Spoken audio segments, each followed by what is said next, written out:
Assalamualaikum warahmatullahi wabarakatuh.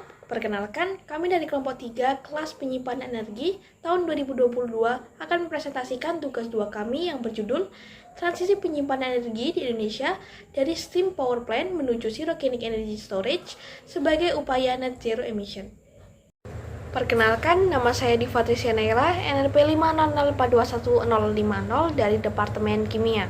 Perkenalkan, nama saya Dia Royhana Erba Putri dengan NRP 50042111052 dari Departemen Kimia. Perkenalkan, nama saya Viola Dika Pradika dengan NRP 5-1121155 dari Departemen Kimia. Saat ini, suhu bumi sudah sekitar 1,1 derajat Celcius lebih hangat daripada di akhir tahun 1900, dan emisi terus saja meningkat. Untuk menjaga agar pemanasan global tidak lebih dari 1,5 derajat Celcius, sebagaimana disebutkan dalam Perjanjian Paris, emisi perlu dikurangi sebesar 45% pada tahun 2030 dan mencapai nol bersih pada tahun 2050. Komitmen negara-negara dinyatakan melalui Nationality Determined Contribution atau NDC untuk periode 2020 sampai 2030. Secara keseluruhan, dapat dikatakan bahwa persetujuan Paris diarahkan untuk meningkatkan kemampuan adaptasi terhadap upaya dan pembangunan rendah emisi tanpa mengancam produksi kebutuhan. Penyimpanan energi menggunakan bahan bakar fosil merupakan salah satu penyumbang emisi karbon dioksida dengan urutan keempat hingga kelima di dunia. Permintaan energi yang terus meningkat dari puncak ke puncak karena kebutuhan individu dan industri. Penyimpanan energi terus berkembang untuk memenuhi kebutuhan. Di Indonesia sendiri, urutan penyimpanan energi listrik yang paling banyak yaitu ada PLTU, pembangkit listrik tenaga uap, dengan hasil daya mencapai 35,22 gigawatt, setara dengan 57,46% total kapasitas pembangkit yang ada di Indonesia. Dilanjutkan dengan PLTD atau pembangkit listrik tenaga diesel, PLTMG pembangkit listrik tenaga mesin gas, PLTA pembangkit listrik tenaga air, dan selanjutnya ada PLTP atau pembangkit listrik panas bumi. Sebagian besar pembangkit listrik tersebut menggunakan minyak bumi dan menghasilkan emisi sebesar 47,2%. Dan energi listrik yang dikeluarkan, khususnya PLTU, yang saat ini paling banyak digunakan di Indonesia, menghasilkan emisi 0,918 sampai 1,9 ton karbon dioksida per megawatt. Pembangkit listrik tenaga uap atau PLTU adalah jenis pembangkit yang menggunakan uap panas. Untuk memutar turbin, uap panas digunakan dapat berasal dari proses penguapan air melalui boiler.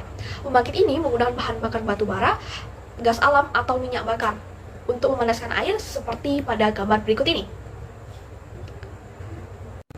Tingginya volume pasokan batu bara, baik secara global maupun di Indonesia, serta harganya yang murah menjadikan PLTU batu bara sebagai salah satu tingkat produksi tertinggi dalam pembangkit listrik. Pada PLTU, batu bara digunakan sebagai bahan bakar boiler untuk menghasilkan energi yang panas, yang kemudian berfungsi untuk mengubah fasa fluida kerja dari cair menjadi uap. Energi kinetik yang terkandung dalam uap kemudian digunakan untuk memutar turbin yang dihubungkan dengan generator. Namun, masalah utama penggunaan batu bara dalam pembangkit listrik adalah tingginya emisi karbon dioksida, yang merupakan produk sampingan dari produksi pembakaran batu bara.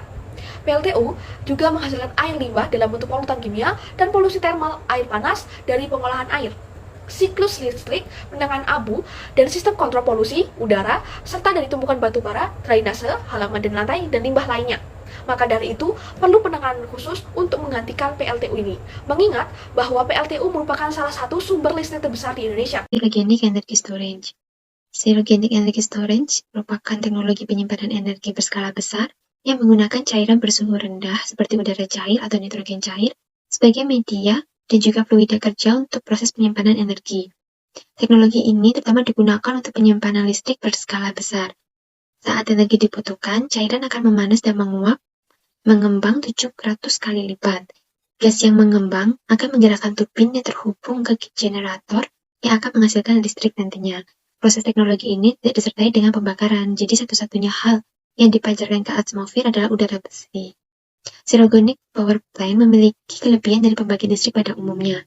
Sistem pembangkit listrik ini memanfaatkan energi kriogenik LNG untuk mendinginkan fluida yang akan memutar turbin dan menghasilkan listrik yang hemat energi dan mengurangi emisi CO2 tanpa adanya proses pembakaran pada sistem ini.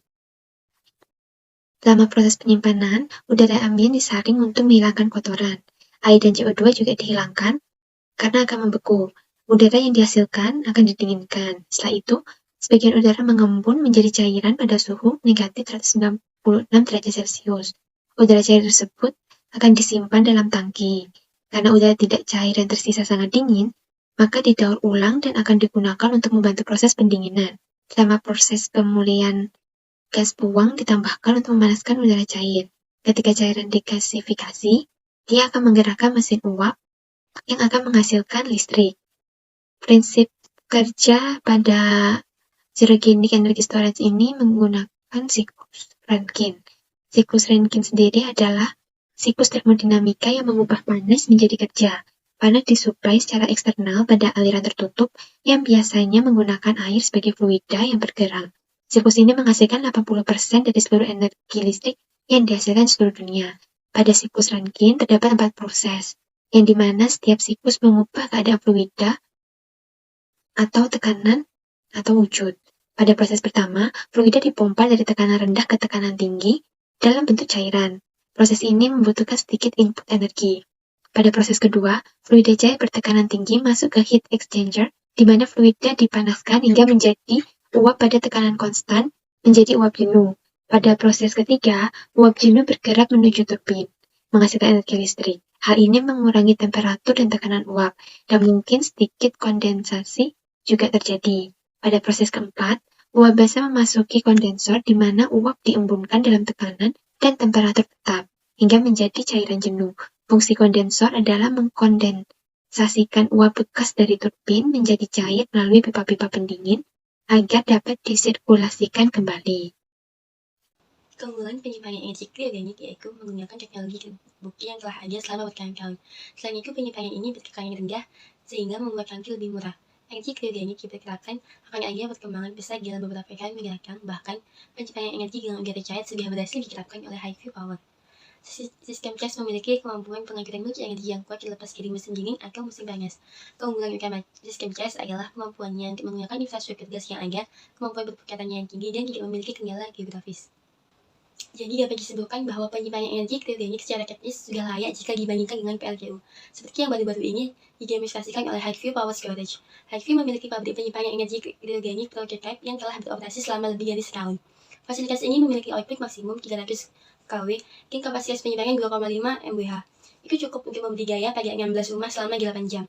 Selain itu, sistem CHARGE memiliki potensi memberi gaya kendaraan listrik tanpa emisi, karena udara cair pada CHARGE dapat memberikan tenaga dan pendinginan.